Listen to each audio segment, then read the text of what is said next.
Hello everyone, and welcome back to my channel, where everything you're about to hear and see has been done in one take. I'm your host, the One Take Man. On the week of this video's upload, so not exactly the day, but the week, it will have been 2 years since I started my YouTube account and my general internet presence. At least as far as my activities on my main channel are concerned.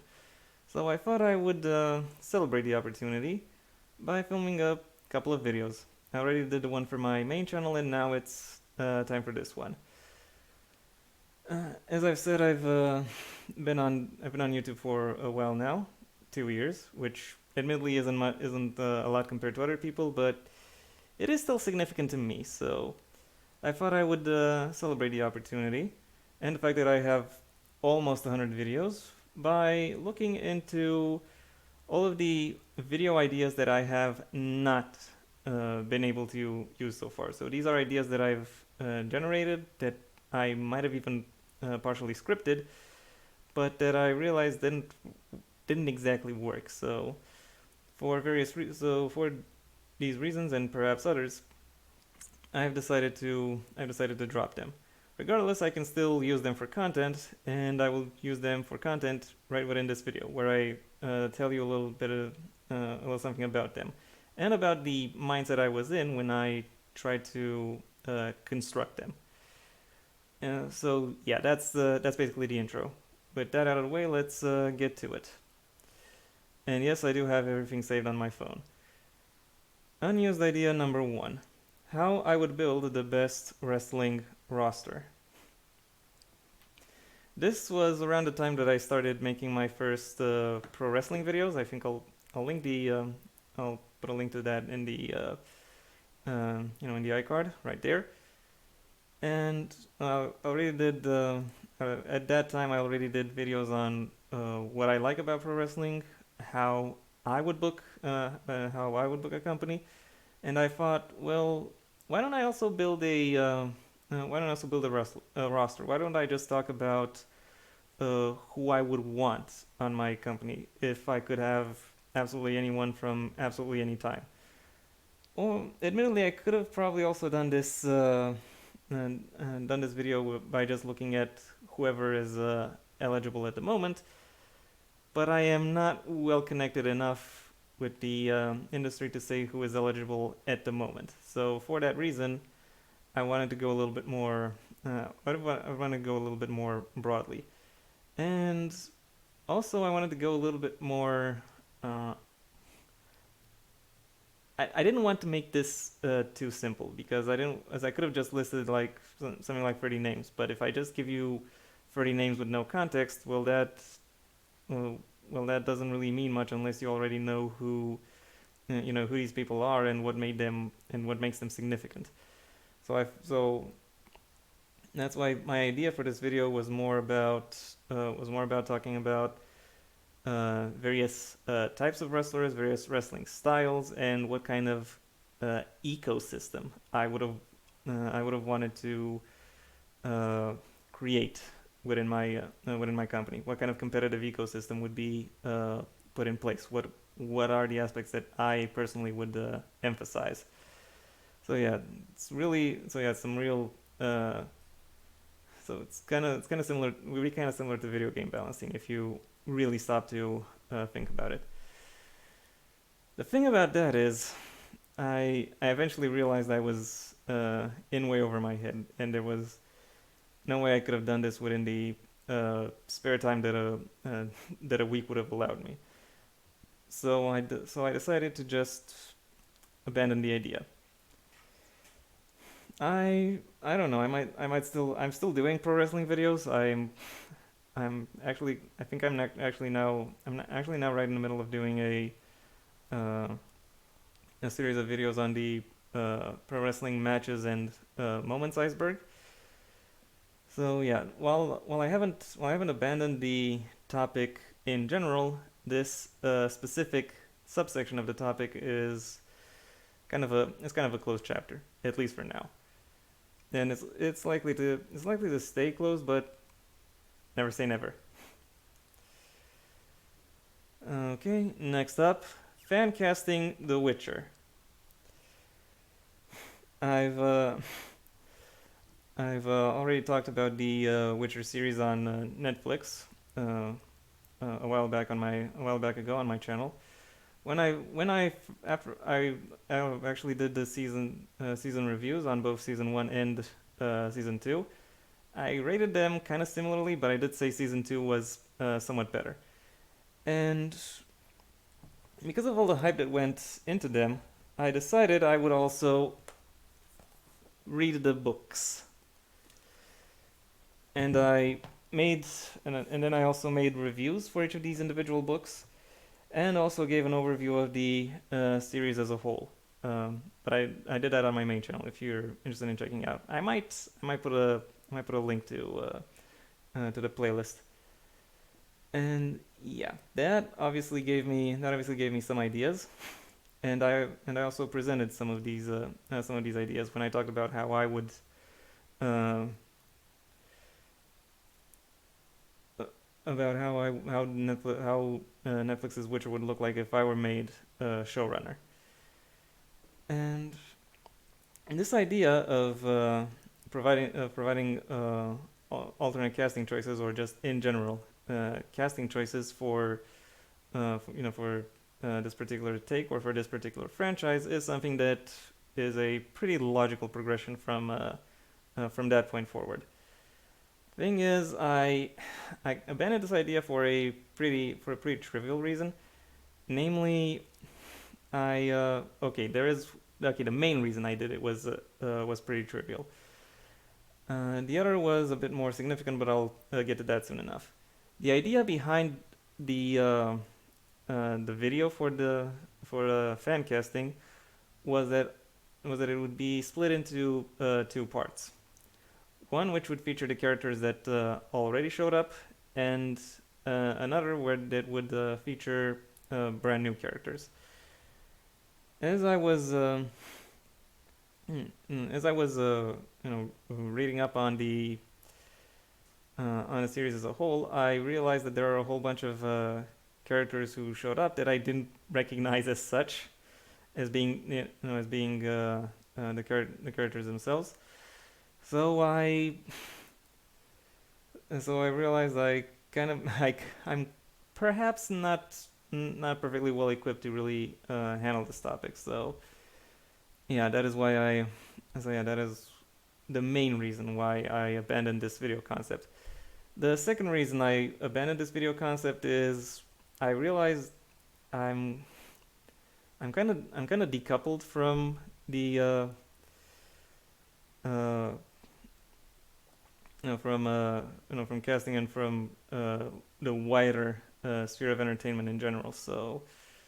Uh, so yeah, any suggestion I could have made would have been very much limited. So for that reason, I decided to step away from it. Regardless, regardless, I can still give you my suggestions for the for the main three characters of this series. For in the role of Ciri, I would have Nell Tiger Free. You might know her as both as a young Cersei and as Myrcella in Game of Thrones. In the role of Yennefer, I would have Mila Kunis, because it is so fucking obvious. That casting choice is so fucking obvious to me. I'm surprised Netflix didn't splurge out on her, but instead splurged out on Henry Cavill.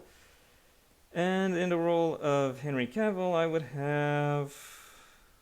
I actually need to look this guy up because I didn't beforehand. No, no, no, no, no, no, no.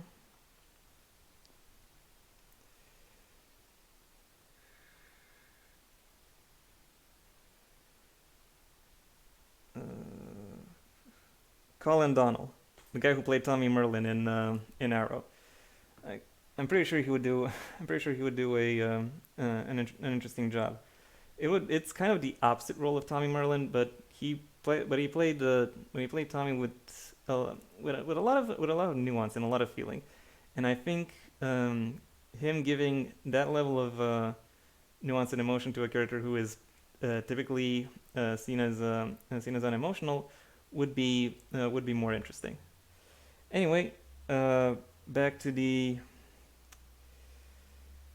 back to the list of concepts. Kilroy Was Here redo. For those of you who don't know, Kilroy Was Here is the last album that arena rock band Styx put out during their initial run from the early mid '70s to the early '80s. You might note you might know this album for the from given it spawned the single that that has now basically immortalized them, Mr. Roboto. The basic idea behind this concept album is that it tells a story, and the story within that album is in a future theocratic dystopia, where rock music has been banned by televangelists who have then gone on to enforce conformity throughout the throughout the country. Just how much is never really specified as far as I'm aware. But I can say that there is a resistance led by a guy called Robert Oren Charles Kilroy. Yeah, his initials spell rock. And and Mr. Roboto, so to say, is the name of the android model that the villain of the piece, Dr. Righteous, the lead televangelist, is using in order to enforce his authority within the land and discipline among his followers. It's kind of a cheesy concept, but I actually think it would have had a lot of it would have had a lot of promise. Thing is, and I actually still have somewhat track listing in my head, something that I think could potentially work in a larger album. But the thing is, I don't really know how useful such a video would actually be, because, well, Kilroy Was Here is kind of a cult classic which doesn't really have much of a cult. It's mainly just known as an oddity, something that exists because it was basically because it was too weird for it not to exist. So having it changed in any way, particularly in a way that makes it less weird, makes it inherently less appealing. And because of that, I kind of didn't want to do anything, because I didn't think anything I would have done would have really made a significant contribution to the cultural landscape that is in play. I might still do it because, as I said, I still have the track listing in my head. Another thing that also limited me from doing this is the fact that uh, I, when it came to laying out this album, I couldn't really bring it under 12 tracks, and I don't know if Styx really would have had the capability of putting out an album of 12 tracks. So yeah, another thing. Maybe I should just not consider it and take the idea of a theocracy enforced by robots and just put out whatever and put out whatever sounds interesting as a concept album based on that premise. I I probably should eventually. I don't think I will, but as I said in my first entry of this video, never say never.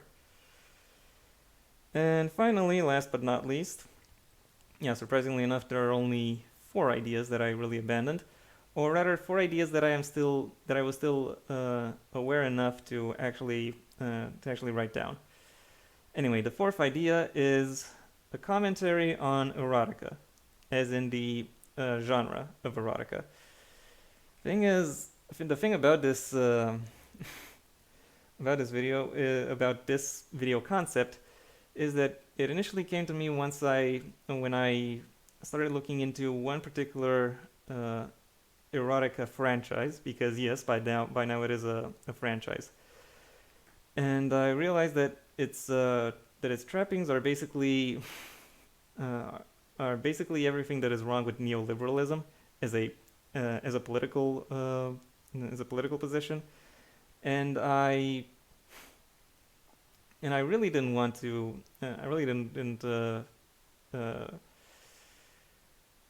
didn't think it really would have been an idea worth exploring. Or even if I could have expanded upon it, I don't think it would have been interesting enough to fill out an entire video. And that for one thing. Another thing to note is that a lot of my commentary on erotica as a whole is actually just critiquing this one particular franchise of erotica. So there really wasn't much of a point towards making this video. I might do a general commentary on other erotica or books with erotic content in the future, or on the genre as a whole. But then again, just singling out erotica as a genre, it seems kind of unfair, especially when erotica isn't even most of what I read in general. And I couldn't really think of a sizable critique of things like fantasy or sci-fi, or at least none that are unique, that would be uniquely my own.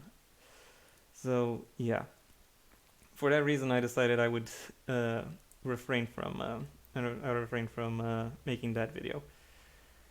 And yeah, those were all the unused video concepts that I've come up with and preserved. I thank you for your attention. I hope you enjoyed this video. If you did, then please leave a like, maybe even share this video wherever you think other people will like it as well. If there is anything you'd like to add to any part of the video, the comment section awaits your input. And if you want to see when my next video gets released, well then please subscribe. Ideally also ring the bell or do whatever else YouTube will ask of you in order to keep you notified. As I've mentioned, I have a main channel where I discuss more bookish and literature topics, and I will link that right down below, right past my social media, which I also suggest you check out should you feel so inclined. Until next time, I have been the One Take Man.